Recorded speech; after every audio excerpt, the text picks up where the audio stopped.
Hello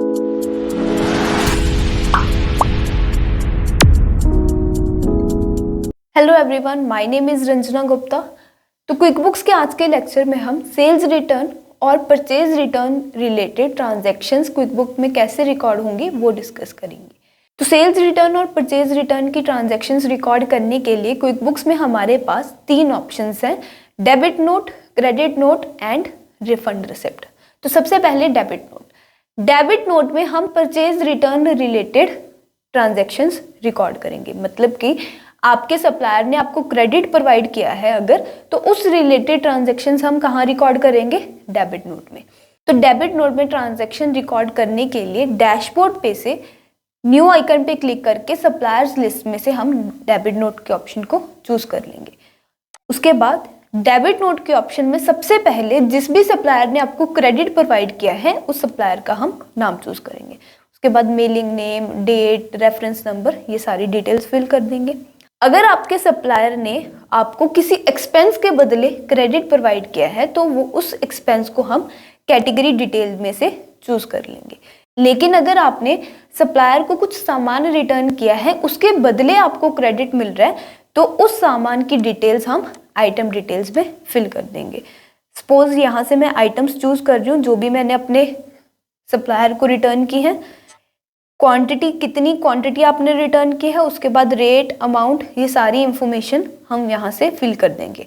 tax में out of scope करके transaction को सेव एंड क्लोज कर रही हूँ। सेव एंड क्लोज करके मेरी परचेज रिटर्न की ट्रांजैक्शन रिकॉर्ड हो जाएगी। उसके बाद ऑप्शंस है हमारे पास sales return related transaction record करने की, कि जब हम अपने कस्टमर को क्रेडिट प्रोवाइड कर रहे हैं तो वो ट्रांजैक्शन हम क्विकबुक्स में कैसे रिकॉर्ड करेंगे। तो उसके लिए हमारे पास 2 ऑप्शंस हैं, क्रेडिट नोट और रिफंड रिसिप्ट।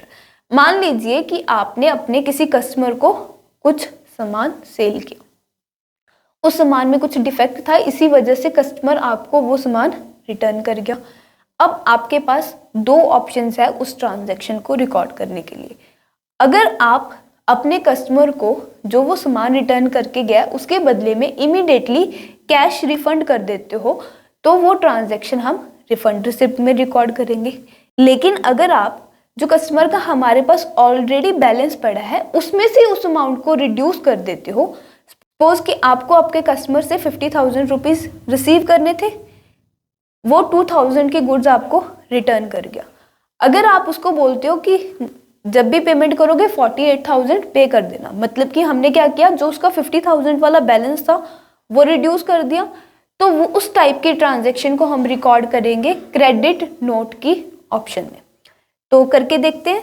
सबसे पहले क्रेडिट नोट में ट्रांजैक्शन रिकॉर्ड करेंगे। क्रेडिट नोट में ट्रांजैक्शन रिकॉर्ड करने के लिए डैशबोर्ड में से न्यू पे क्लिक करके कस्टमर की लिस्ट में हमें क्रेडिट नोट के ऑप्शन मिलेगी। सबसे पहले क्रेडिट नोट के ऑप्शन में हम कस्टमर चूज करेंगे। क्रेडिट नोट के ऑप्शन में कस्टमर चूज करना मैंडेटरी है। कस्टमर चूज करके उसकी ईमेल आईडी, बिलिंग एड्रेस, ये सारी डिटेल्स फिल कर देंगे। उसके बाद जिस डेट को आप अपने कस्टमर को क्रेडिट प्रोवाइड कर रहे हो वो क्रेडिट नोट डेट आ जाएगी। देन उसके बाद क्रेडिट नोट नंबर आ जाएगा, प्लेस ऑफ सप्लाई, ये सारी डिटेल्स आ जाएंगी। प्लेस ऑफ सप्लाई के बाद हम इनवॉइस पीरियड और इनवॉइस नंबर चूज करेंगे।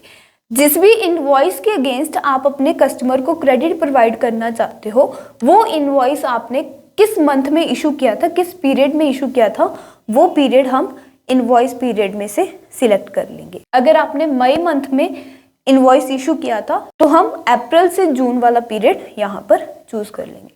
उसके बाद किस इनवॉइस के अगेंस्ट आप क्रेडिट प्रोवाइड करना चाहते हो वो इनवॉइस नंबर हम यहाँ से चूज कर लेंगे। देन प्रोडक्ट्स और सर्विसेज में जो भी गुड्स आपका कस्टमर आपको रिटर्न करके गया उसकी सारी डिटेल फिल करके हम सेव एंड क्लोज कर देंगे, तो हमारी ट्रांजैक्शन रिकॉर्ड हो जाएगी।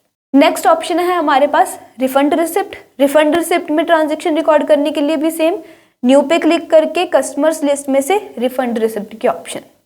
रिफंड रिसिप्ट में भी सबसे पहले कस्टमर का नाम पूछा गया है, लेकिन कस्टमर का नाम रिफंड रिसिप्ट में चूज करना मैंडेटरी नहीं होता। उसके बाद ईमेल आईडी आ जाएगी, billing address, refund receipt date, refund receipt number, then payment method और रिफंड फ्रॉम। पेमेंट मेथड में हम चूज कर लेंगे कि आपने किस मेथड से कस्टमर को पेमेंट रिफंड किया है, कैश, चेक, क्रेडिट कार्ड, किस मेथड से पेमेंट रिफंड की है कस्टमर को, वो हम यहाँ से चूज कर लेंगे।